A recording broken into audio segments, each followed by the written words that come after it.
Welcome to the RMFJ podcast with your host, Rick Jones.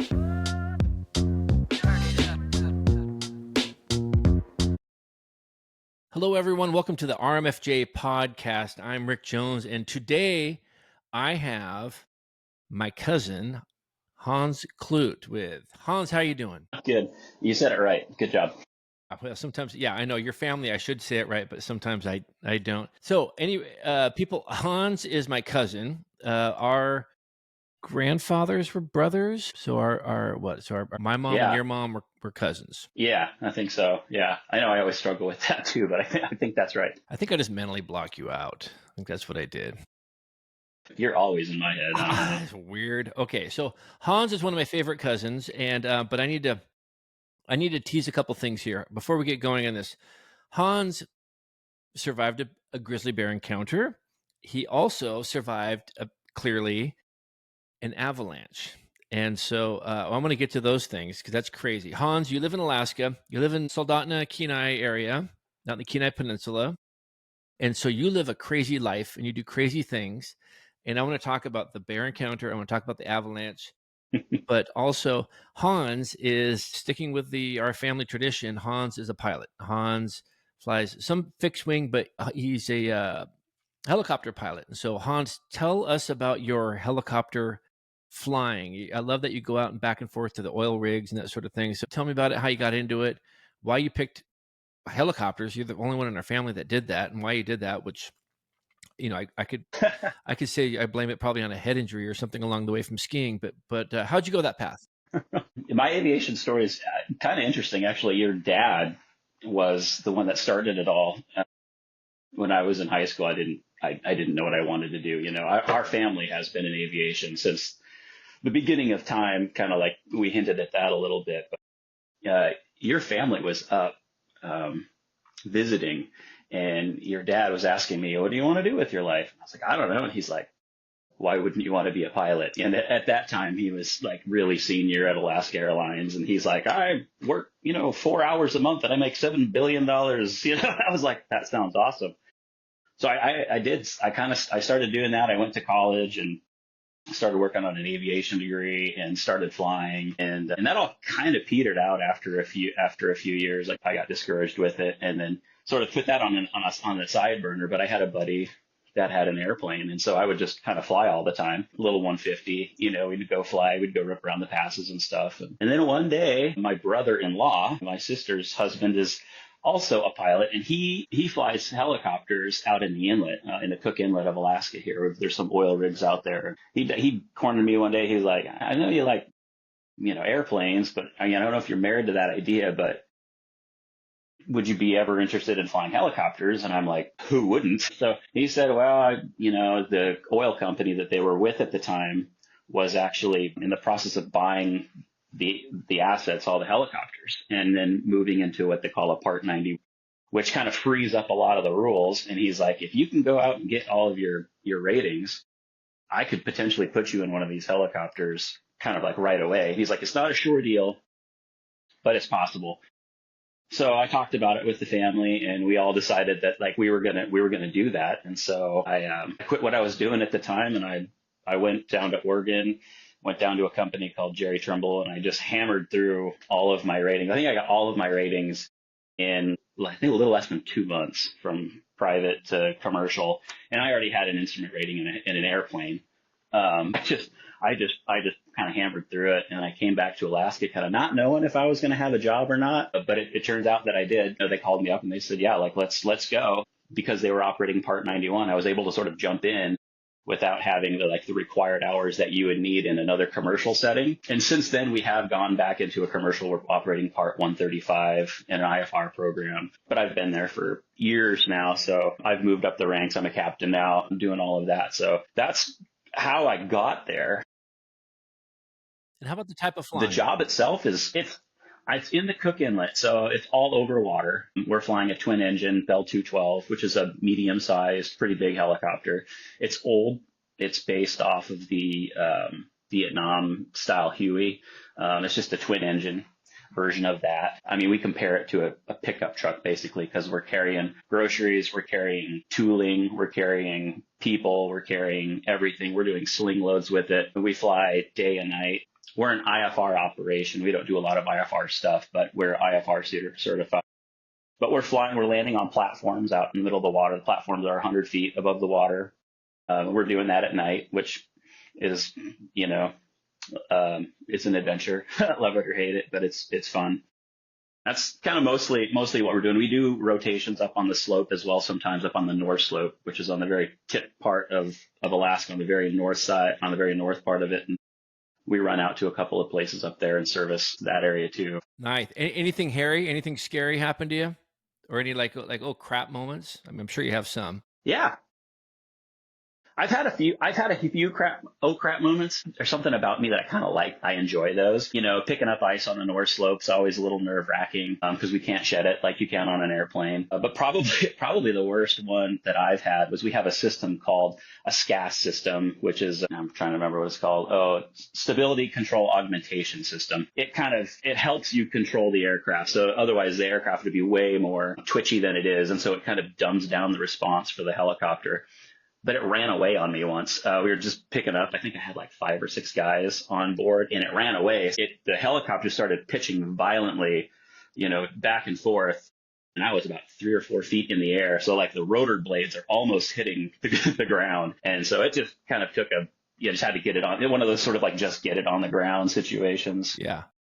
And that was wild. I mean, I think that one even got, that was on the security cameras, and that got a lot of attention. But that's probably, it's interesting being in a big aircraft that you are not in control of to, the major extent. So that's probably the worst oh crap moment I've ever had. I've had a few, but that's probably the worst. What's your favorite part of the job? The people. It's an interesting. So we work crewed. So there's a captain and a first officer, and we have 2 crews on hand during the day, and then 1 at night. Everybody that works there is just like really good people, fun to be around, similar, like-minded people, and so a lot of times you're just sitting around on the couch watching movies. And then sometimes you're flying, from sun up to sundown and then afterwards as well. But, we've got a lot of good guys that we work with, and just flying in general is fun, Yeah. I still can't believe that you picked helicopters. So like your grandpa had Missionary Aviation Resource Center. Is that correct? Out of Soldotna? Repair Center. Center. Missionary Aviation Repair Center. And what would they do?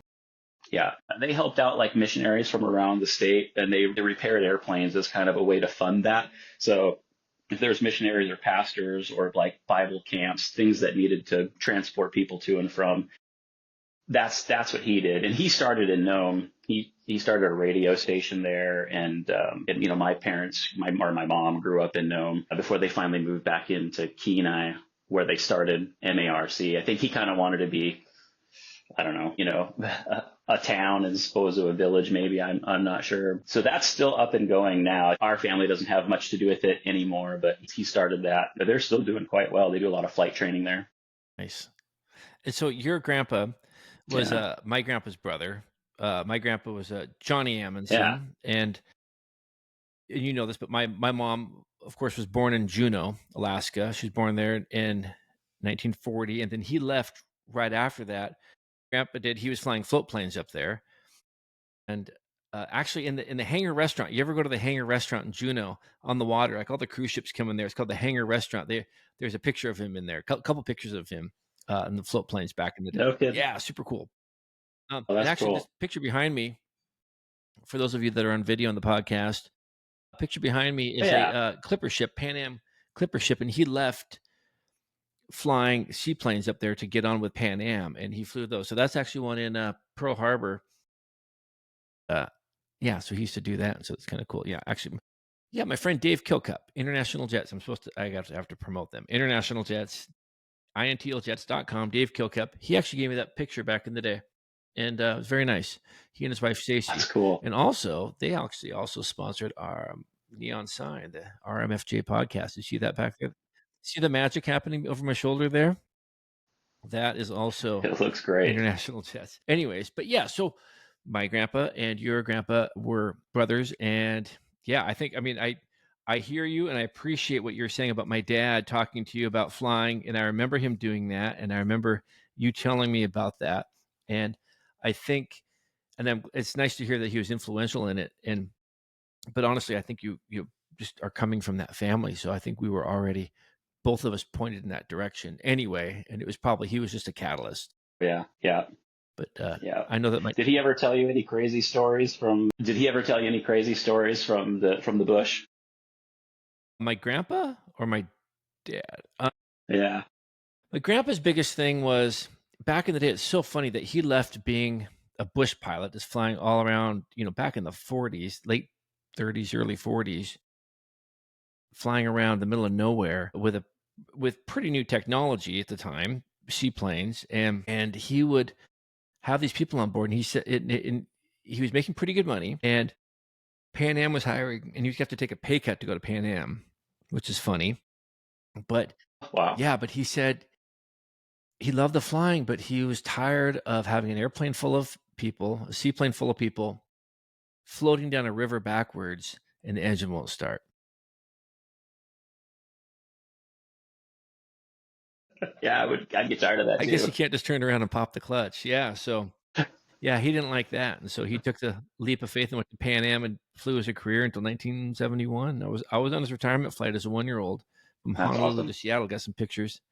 But I know that yeah, those two brothers there, the Amundsen brothers, were very influential over all of us. And then, of course, my dad on the Jones side was just such a proponent of flying. Just loved flying. Yeah, it was God flying in his family. That was his thing. It was like, yeah, I think faith, family, flying. That was what we talked about as memorial last year. So, yeah, I'm glad, even though That you're was kind of a weirdo yeah. for flying helicopters, I'm still, still love you as a family member. Thanks. All right, I got to get this bear counter. We got to get to the Avalanche. I want to get to those things, but also real quick, while we're in helicopters, in my Yeah. earlier podcast, I talked a little bit about the Kobe thing. What do you think about the Kobe thing? Kobe Bryant accident. What's your I mean, intel on that? it's it's influenced a lot of my job. So now, we have the recurrent trainings, and there's a part of that story's in all of them. So helicopter pilots, as a helicopter pilot, we don't do a lot of IFR work. Like I said earlier, the Instrument work. helicopters are inherently unstable. They don't instrument, yeah, flying without the windshield when you're just kind of in the soup. If you let go of a helicopter, it immediately just wants to kill you. It's going to flip over. So you're sort of always trying to control it that way. And they have advanced helicopters now with autopilots, which is what, Kobe was in when they crashed. But a lot of helicopter pilots just don't have a lot of experience doing that. Like as a jet pilot, you're in that environment every single day. It's just part of the job. So I don't remember how much time this guy had doing instrument stuff, but and the other kind of the big factor with that one was just the celebrity factor, that the pressure to kind of like, you don't want to let your client down. And we get that out in the oil field too. There's that pervading idea that time is money, and that every minute on the ground and these platforms aren't producing is just millions of dollars that's just floating away, and it's on you to get that part or that person over there to get it back up and running, so that plays a part in what we do. As far as the actual Kobe Bryant crash, it's kind of easy to see how it happened. Yeah, it's pretty spooky. Just sort of lost his situational awareness and flew into the ground. Probably didn't know it was happening until it was over, Yeah. And for those of you listening who don't know who that is, instrument flight rules. It's when you're flying, yeah, in the clouds when you can't see. And it's not often that helicopters do that in most cases, right? And so it was a rare thing for them, rare for helicopters to be flying in the clouds like that. And they did that day. And the pressure to fly, man, that's a real thing. And especially flying private and flying like you do. I mean, you get the pressure of the bosses. They got to be there. They want to be there, and you're the person, and you want to. It's your job. You want to do it, but you have to be careful because, you want to be a hero. You want to be the person that does it, but you also want to get home at night, and so there's that balance. And sometimes saying no is tough. It's tough to be like, it's just not a safe day because you can't always keep the horse in the barn. Sometimes you got to go out and do it, but finding that balance, when's it safe to take the ship out of the harbor or not? And so, that's a real deal. Yeah. And so that's horrible. Another thing, I had a memory the other day. I used to stay at your house when I flew for Alaska Airlines. You and Misty let me stay at your house, and that was awesome. And it had to be horribly intrusive for you, but we were roomies. Yeah, I appreciated it. I thought it was fun. Yeah.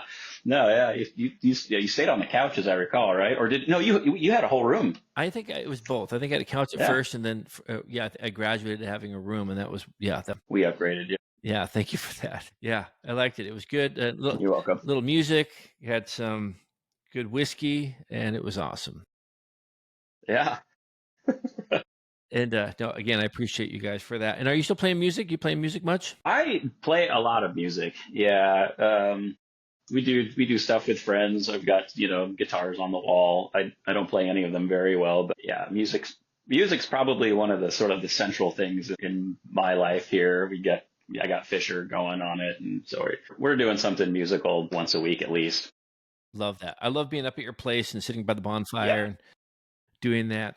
Okay, so tell me the story. Remind me of the story. There was a guy up there that was, I believe he was a firefighter or fighting like the wildfires, like the summer fires. And my understanding is you were somewhere and he started to play some music. He played like piano or something like that. Does this ring a bell? He played some sort of music and... Oh, yeah. You're talking about... Say the story. I want to hear the story. Well, we were sitting around at my mom's house.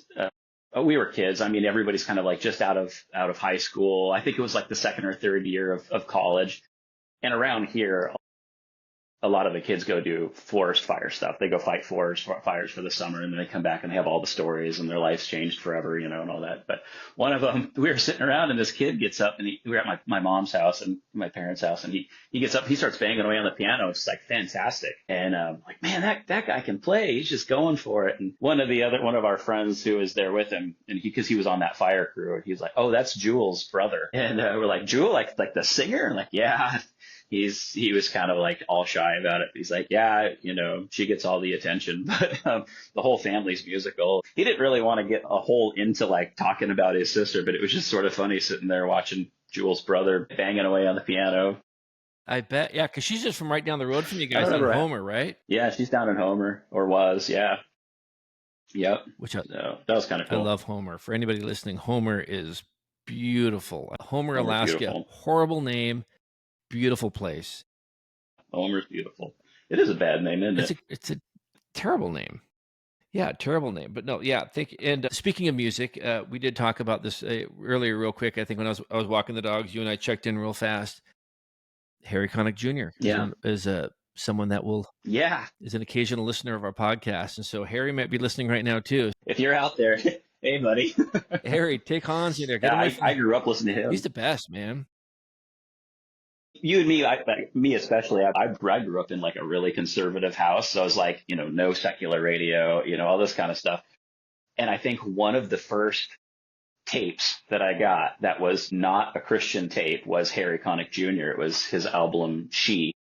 And he had this song on there, I Just Whispered Your Name. And I would just play that over and over and over again. I mean, there's a bunch of great songs on there, but the bass line on it is just fantastic. And later on, I ended up getting like his Star Turtle album, and I worshiped like the ground that guy walked on. And I was telling you earlier now, my son, who's 10, Fisher, he brings his cassette Walkman to school, and he's listening to that same tape. So now he knows.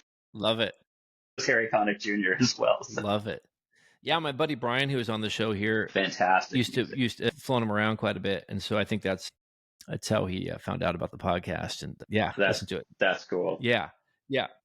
Maybe he's listening to this one. Hello, Harry. And Harry, you got a couple of musicians here. You really got one of my cousin Hans here. Yeah, let's fire it up. Maybe let's go do a Christmas program. All right. Yeah. Okay, so you used to guide kayaks out of Whittier, Alaska. Yeah. and you're the Yeah. in a little town Yeah. called Whittier, which is an unusual town. And I love you taught me some things about Whittier. You said, I think you're talking about the weather specifically, and you said everything is shittier in Whittier. Is that correct? Always shittier and Whittier. And I Yeah. believe you, I think that's like the town slogan. and I believe you called the people who live there Whittiots. I never said that. Okay, maybe I came up with that one. Dang it! I was trying to pin that on you. I think that might have been me. You're Whittiots. So Idiots. you're out kayaking one day with Misty, and I think your dog, and you're out somewhere in a little bay, and you're camping, and you're just in the middle of freaking nowhere because you're already in Alaska, which is in the middle of freaking nowhere. And then you add your further no, you're nowhere. You wake up. I think you know where I'm going with this. What happened there? Well, I don't know. Are you talking about the bear? Yes, I'm talking about the bear. The bear was actually on Kenai Lake. It wasn't when we were kayaking. I have lots of kayak stories, but the bear was out on Kenai Lake, and it was this. We like to camp in this spot. It's actually on the road, but you can kind of get right off of it. You go down this kind of the steep embankment, and the lake's right there. And it was late fall, and we'd set up our tent, and so our tent was right between the water and this cliff. And we'd been there for a while. We had the dogs at the time, and I look out across the down the beach, and there's this big brown bear that's just kind of cruising the shoreline, probably looking for fish that had spawned, and we're just sort of cruising the lake there. It didn't see us, and at the time it was 150 yards away or something, a little ways off.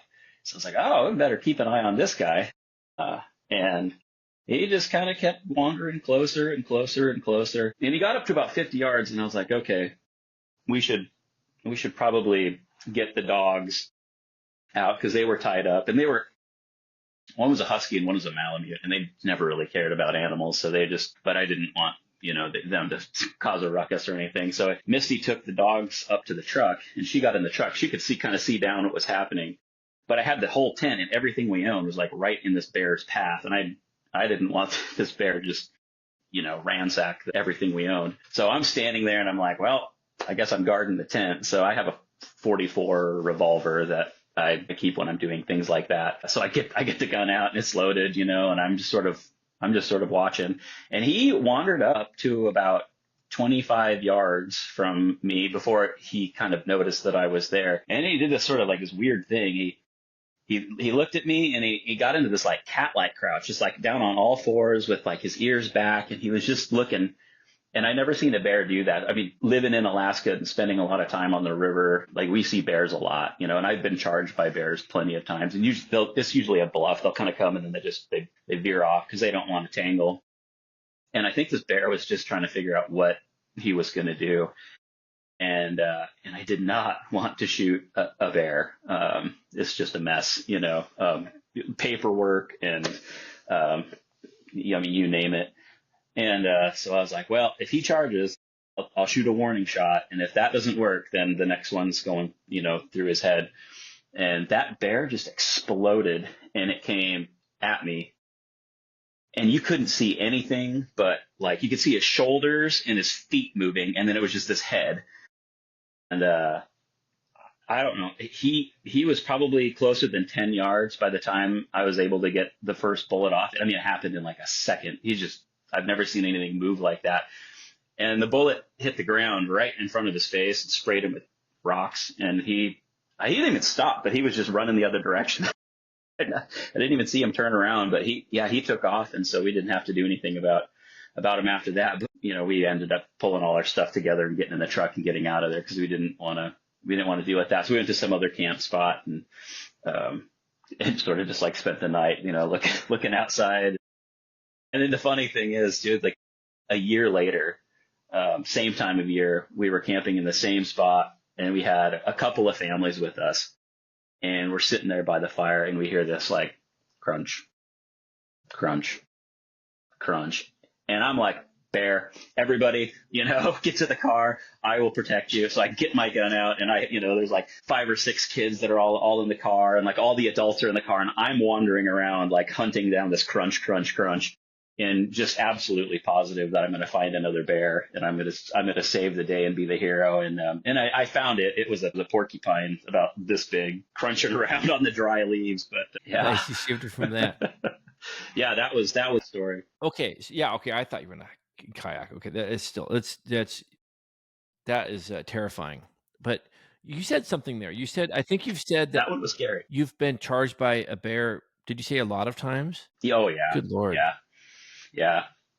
At least 10. I mean, usually it's not kind of what you're thinking. A lot of times you'll roll up on a bear, like a black bear, and she'll have cubs in the tree, and she'll pop her jaws at you and slap the ground, sometimes, or they'll bluff, they'll come running. I've had bears on like the other side of lakes that are, probably 200 or 300 yards away, but they don't like you're there. And so they'll like run back and they'll like run into the water and slap the water and just try to get you out of there. And then that's not bad. The worst part is like then hiking home, realizing there's a very pissed off bear like out there somewhere that like doesn't like you. Good Lord. Yeah, it really wouldn't like me, because if that happened, I would probably have a load of something in my pants. That'd be my first reaction. Not saying I didn't. All right, so you're a crazy skier. I went up there. Yeah, my daughter Savannah, I went up there and skied with you guys. Skied with you that one time. Went hiking up, skinning up, and gosh, I think we were climbing for 4 or 5 hours to get something like that, 10-15 minutes of skiing, and it was amazing. It was one of the coolest things I've ever done. It was so cool. And you do that a lot, huh? Yeah, I kind of grew up doing it. I used to do it a lot more than I do now, but that was kind of anything and everything that I lived for a long time. Nice. And okay, so you went up and you would do some really cool videos on your YouTube channel of it, and doing all this crazy stuff skiing that I would never dream of doing. But one time you were caught in an avalanche. Tell us about that. Yeah. That's an interesting story. I guess all avalanche stories are relatively interesting. We'd never been in avalanche. I mean, avalanches are like pretty rare out there. I started backcountry skiing when I was 13. My parents would just drop us off and just watch us ski, like with binoculars. I mean, God bless my parents. They would sit in the van with binoculars and a radio and let their kid. I mean, this is before avalanche existed, because we never saw them. But there's one particular mountain called Manitoba Mountain, which is in Summit Pass, right between Soldotna and Anchorage, where I live. And it's a pretty shallow, it's a beginner. It's actually where we were skiing. It's a pretty shallow mountain. It's really safe. But if you get to the top and you go down the ridge on the back, you can drop off on the north side of it. And it's a really steep, it's probably a 45-degree chute that's pretty narrow at the top and widens out at the bottom. And we got up there, and there's a cornice, which is just like a bunch of snow that's built up by wind on the top of it. And it was like probably about a 5 or 6 foot drop to kind of like get into this chute. And you're familiar with the cornice in Jackson Hole, or the Couillard and Jackson Hole, the Corbettes, or whatever they call it. It's kind of the famous one where there's like that cornice you have to drop into, and that's what it was basically. And then so once you're in, you're committed. You can't get in and get out. It's too steep. And so we hadn't climbed up it. We climbed up the backside, and so we wanted to check the snow. And so we did a snow test where you take a bit of cord or rope, and my buddy had one end and I had the other end, and we cut this piece of this cornice off, and we were able to drop about 300-400 pounds of snow onto the snowpack, and it held. And it rolled down, and so we thought that's as good of a test as you can have. But it was like a concave entrance right there. And what I didn't know at the time is that snow had been loading it from one direction, but not the other. And so the snow we'd tested was very different than the snow just 30 feet to the side of it. And so I went first, and I dropped in. Like I said, it was about a 5 or 6 sort of free fall into it, and then I cut over.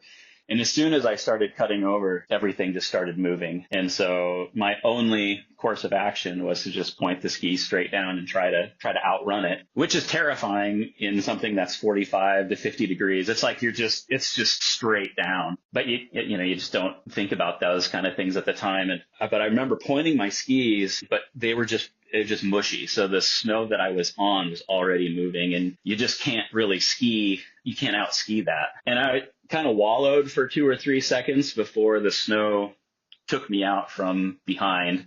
And then I just started turning. My skis at first didn't come off. And so I just started turning. It felt like I was being in a dryer. I was spinning so fast that my hands and my feet hurt from the centrifugal force, just spinning so fast, the blood rushing to them. And every once in a while, I'd catch a glimpse of blue sky, and I'd try to take a breath of air. But I had snow was packed in my mouth, my nose, my ears. So air wasn't going in. It wasn't coming out. Just kind of felt like somebody had their hand over your mouth. So you're running out of oxygen. You're spinning super fast. You see the sky and you're disoriented. You don't know what's happening. And my brain sort of split into these sort of like two processes. On one side, you're just responding to that. I'm like, okay, stay loose. I don't want to get injured here. I'm thinking like, okay, when I stop, I want to have my hands in front of me so I can breathe. I want to, and I don't want to get injured. Am I going to fall off a cliff? Am I going to hit a rock? Am I going to hit a tree? Well, there weren't any trees, but what's going to happen here? And then on the other side, everything slowed down and it was peaceful almost. Everything was just happening really slowly. And I just thought, I'm dying. And man, Misty, my wife, she's going to miss me. She's going to be like really sad. And I was just having this like really thoughtful conversation with myself at the same time. It's just kind of an interesting thing. And then I felt this searing pain in my leg. It felt like my leg broke. And what had happened was my ski had gotten ripped off this way. And I never got it checked out, which I should have, but I think it ruptured some of the hamstrings in my left leg when it pulled it like that. And so that pain brought me back. And then I started to decelerate, and I was trying to get my hands up to my face so I could have a breathing space, and everything just stopped right there. And I was kind of just entombed in this snow. And I don't know if you were like ever played in pools when you were a kid, and the bully would hold you underwater until you couldn't breathe, and you just kind of start thrashing. And that was the feeling I had. I was out of oxygen and I needed to breathe, and I just started thrashing, and this elbow came out of the snow. And I was able to get this hand free and dig my face out. And then from there I could just breathe, and we were wearing radio. So I radioed to the guy that I was with that I was okay and take his time getting down. And so, yeah, he came down eventually and dug me out the rest of the way. And we were 3 miles from the car. So then I had to walk back, and my left leg didn't work. I just had to kind of drag it along. So that was an interesting stuff. And then I got home, and for a while I thought it was awesome. I survived an avalanche, and then I got home, and I remember getting in the bathtub and turning the water on. And for whatever reason, I went back to it, and I had this panic attack just sitting there, and I just kind of lost it. And that changed skiing for me after that. I was never really able to commit to really steep technical skiing full throttle anymore. I was always kind of leery of the snow. I ended up joining the Alaskan Mountain Rescue Group after that and specializing in, avalanche recovery, which is basically just body recovery, and pulled a few people out of avalanches that hadn't survived. So that's kind of where I went with that. And I think that probably gave me some pause too, but skiing changed for me after that. That was about probably 12 years ago now. Dang. And so you've pulled bodies out. I have. Yeah. Dang.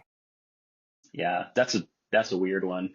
They're frozen, they're frozen solid. And you kind of think, yeah, of course, but the first body that I uncovered was up in Hatcher Pass. And I remember, shoveling this thing out. We'd been helicoptered in by the state troopers at that point. He's been under the snow for days, and we're just getting the body back. And, I remember the shovel hitting his leg, and it just being like, tink. Jeez. You're like, oh, when they say frozen, they mean frozen. Yeah. But yeah, it's a scary deal. Yeah. Yeah. That's not even the worst ski story that I've had too. That's my other ski story, if you want to hear it. I do.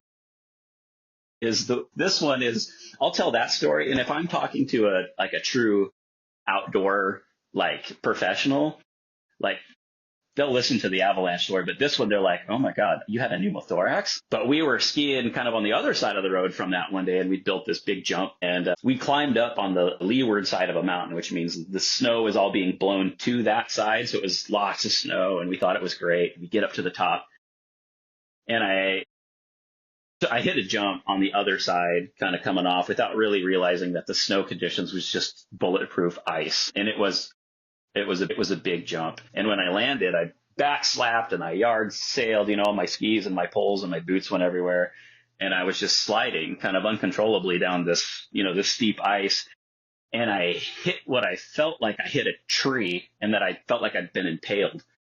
And I like reached for the tree sticking out of my back, but it wasn't there. I was all the air was rushing out of me. I was mooing, so I couldn't stop mooing. I sounded like a cow. And all the guys, they come up to me and nobody knows what to do.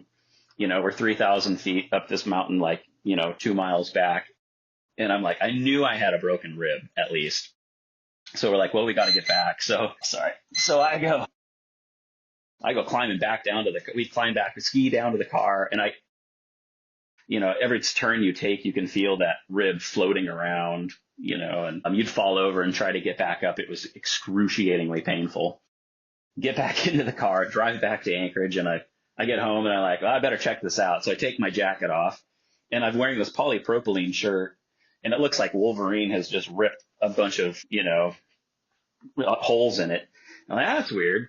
So I pull the shirt off, expecting to see bruising, but there's dried blood everywhere.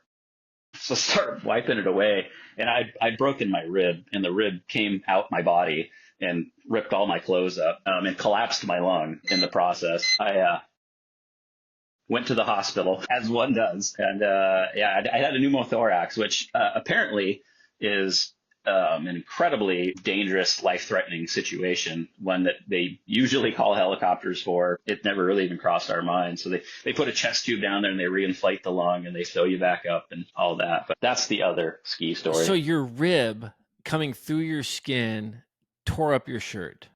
Yeah. Holy crap. Yeah. Correct. Holy crap. Dang. That was you probably had that sound going off. It sounds like a microwave done. It sounds like, you should have been done at that moment. It is. It's to remind me I have to go get Fisher in about 15 minutes. Yeah, gotta go get the kid. Got to pick him up from school. That is that's harrowing, man. You tore your shirt up from your rib. Thanks. Your rib. My gosh. Yeah. Dude, yeah. Nobody does that. Yeah, that was a bad one. Yeah. Good Lord. I've had a few. I love it. I've had a few weird accidents like that. Nice. Yeah, I'm a ghost, apparently. That's a fun story. I fell off the catwalk in high school. Yeah. Just speaking of going back on all the injuries, which is, you go to an auditorium and where they hang all the lights and everything. And I was showing off for a couple of girls, and I climbed over. I was going to climb down the curtain, and the curtain ripped immediately, and I just fell 22 feet face first onto the cement. Holy crap. That's what happened to your face. I was, now you know. Now you know. And I was out cold, and they brought me to the hospital, and I broke every bone between my hand and my arm in both of them because I caught myself that way. But anyway, years later, my buddy had some girls that were in a dance class, and they were talking to it was Halloween time. They were talking to everybody there, and there was some sort of app you could get that showed different haunted locations around the city. And they said, well, did you know that there's actually a ghost that haunts the auditorium here? Yeah, some guy back in the day fell off the catwalk and died. And my buddy's like, that's your Uncle Hans. He's not dead. So anyway, but I had a different name. It wasn't Hans. It was like Bob or something. I don't know.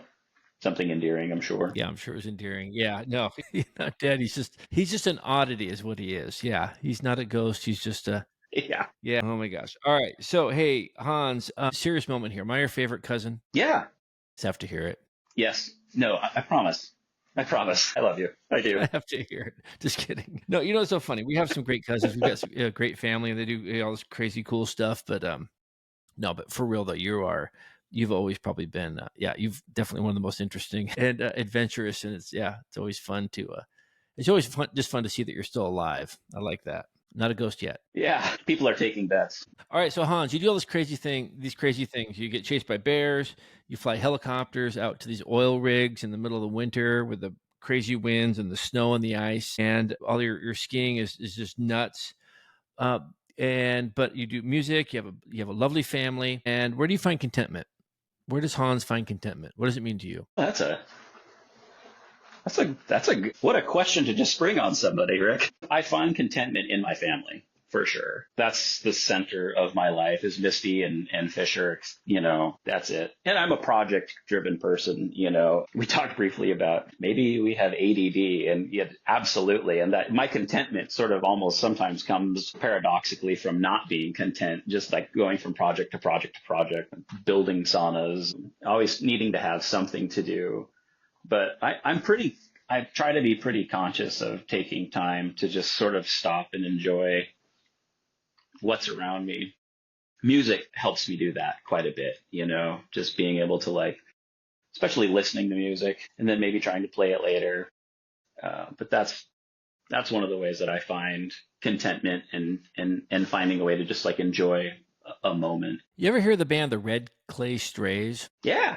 Yeah, absolutely. Do you not think that you look just like that guy? Never thought about it, but maybe I do. I see this band. I'm like, what's Hans doing fronting this band? You look so much like him. Now I'm going to have to look that up later. Yeah. He's a better dresser than you, but he's also not, shredding his shirt. I'll work on it. He's not shredding his shirts with his rib bones, probably. That's true. That's true. I wore my best Vans t-shirt for this. I like that. No, actually, I was kidding. You look great. You always look great, man. You always look good. So what's next for Hans? What's next for you? Well, we're talking about getting a boat, possibly, which would sort of expand our footprint here on the Kenai Peninsula, be able to kind of take the family and do, camping trips and maybe go shrimping or, deep sea fishing or just even camping out on Kenai Lake, Ski Lake. There's some big lakes in the area that are, that have glaciers that sort of hang above them. And that creates some pretty nasty wind situations. So you kind of have to have a bit of a boat or a real boat, to go out in those. So that's kind of, I think, what we're doing. And now I have to rebuild the sauna as well that burned. So that's on the list of things to do this spring. As soon as the snow's gone, got to start cutting more trees. So I was following your sauna construction story on Instagram and I was really impressed with how well you built it. And then I was also very impressed with your Instagram story of the sauna completely engulfed in flames and burning up in the fire department there. He told me, he's like, man, we see a lot of these burn, but I've never seen one that was this beautiful. So you're going to build another one? It was heartbreaking. Yeah, I'm going to build another one. Yeah. I mean, having had it and being able to have people over and, in the dark, long winter nights in Alaska, having, wood-fired sauna like that is nothing short of magical. And it's just a cool way to sort of get your friends to just sit in one spot. And it's a perfect place for conversating and just sitting still for a minute. So after we built it, it was we're sauna people now, we're going to have to build it again. That's cool. I got to come up. Well, hopefully I get an invite to come in the sauna before. Not saying it's going to burn down again. Yeah. But I'm not saying it's not probably going to burn down again. So I need to get that window of opportunity to go. Who knows? Go beautiful. Who knows? You know their story. Just don't get caught in. No. Well, Hans, it was awesome. Always so great catching up with you. You are a remarkable human. You've done so many cool things. And I know you're up in the middle of nowhere in Alaska, but you have a lot of fans. You're gonna have more fans now, and it's just fun to hear your stories. And we'll have to continue because I know you have so many more stories. So we'll rebook this again. But thank you, brother, for your time. Thank you for making some time for this. Go pick up Fisher from school, and want to thank everybody for listening. Please follow this. Please comment if you can, but follow the podcast. Share it if you don't mind. Share it, rate it. That sort of thing, but only rate it if you're going to give it a good rating. Otherwise, just, don't rate it. But everyone, thanks for doing that. And Hans, God bless you, brother. God bless everyone listening. Thank you. And we will chat soon. All right.